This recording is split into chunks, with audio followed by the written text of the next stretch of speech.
Doctor BD कल्ला ने उन स्कूलों को हिदायत दी है जो कोरोना काल में अभिभावकों पर फीस के लिए दबाव बना रहे हैं। शिक्षा मंत्री ने आज इस मुद्दे को लेकर अभिभावकों के साथ विद्यार्थियों से भी मुलाकात की। शिक्षा मंत्री डॉक्टर बीडी कल्ला ने उसे फीस मुद्दे के साथ साथ ऑनलाइन क्लास सहित कई मुद्दों पर हमारे संवाददाता अनिल सेन ने बात की।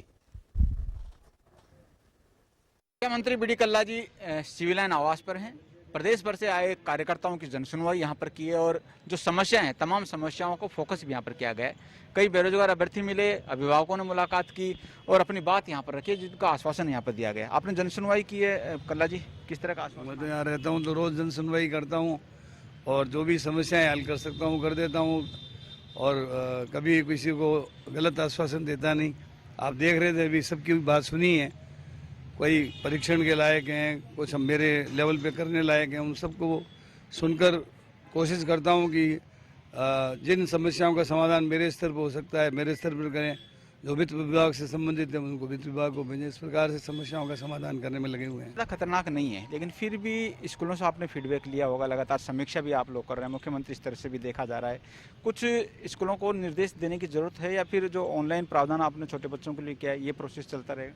देखिए, जो अब तक की सूचनाएं आई थी उसके आधार पर माननीय मुख्यमंत्री जी ने कैबिनेट मीटिंग में शिक्षा विभाग से फीडबैक लिया, होम डिपार्टमेंट से लिया और ये निर्देश दिए स्वास्थ्य विभाग को, गृह विभाग को कि तमाम जिला कलेक्टर से बात करके पूरे राजस्थान का फीडबैक लें और फिर शिक्षा विभाग से राय करके नीति बनाएं। तो उन्होंने नीति बना करके एडवाइजरी घोषित कर दी है। उसमें एक तो ये कि ऑनलाइन और ऑफलाइन क्लासेस दोनों प्रकार की क्लासेस चलेंगी। जो पेरेंट्स ऑफलाइन में पढ़ाना चाहें ऑफलाइन में पढ़ा लें, जो पेरेंट्स वर्चुअली पढ़ाना चाहें वर्चुअली पढ़ा लें और जिस स्कूल में कोरोना के पेशेंट पाए जाते हैं उस स्कूल को 14 दिन के लिए बंद कर दी जाए।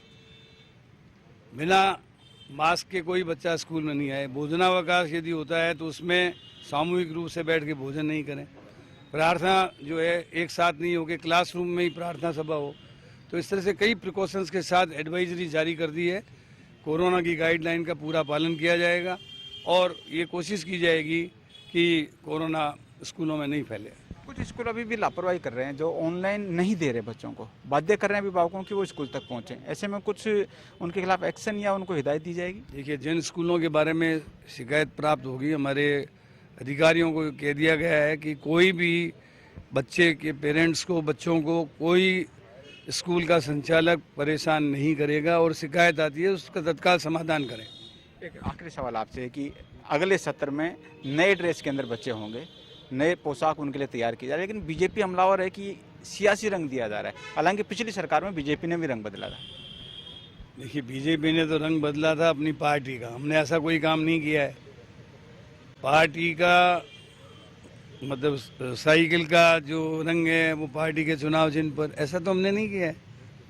मेरे पास तो हमारे पूर्व मंत्री जी जो हैं उन्होंने ड्रेस अप्रूव कर रखी थी, मेरे पास सीन के लिए आई थी। मैं फिर उसमें कोई परिवर्तन करता तो अच्छा नहीं रहता।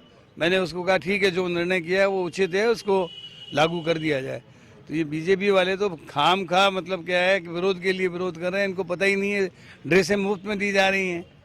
कह रहे ये बाहर आएगा, वो कोई बाहर नहीं आएगा। अब 8वीं तक की बच्चों की स्कूलें जो है कि ड्रेस है वो फ्री में दी जा रही है और उसमें जो बहुत कॉमन कलर है, प्राय आप देखो नीला रंग का शर्ट मतलब क्या हर एक के घर में रहता है, ग्रे रंग की पैंट और हाफ पैंट भी रहती है और जिसको नहीं बनानी है उसके लिए सरकार निःशुल्क उसको बंटवाएगी, तो कोई दिक्कत नहीं है। ये तो बीजेपी के लोग जो है ना वो खाम का इशू बना रहे हैं, नॉन इशू को इशू बना देते हैं। सरकार इसको 8वीं तक बच्चों को मुफ्त भी देगी, मुफ्त दे रही है ड्रेस। 8वीं तक के बच्चों के लिए ड्रेस मुफ्त में दी जा रही है।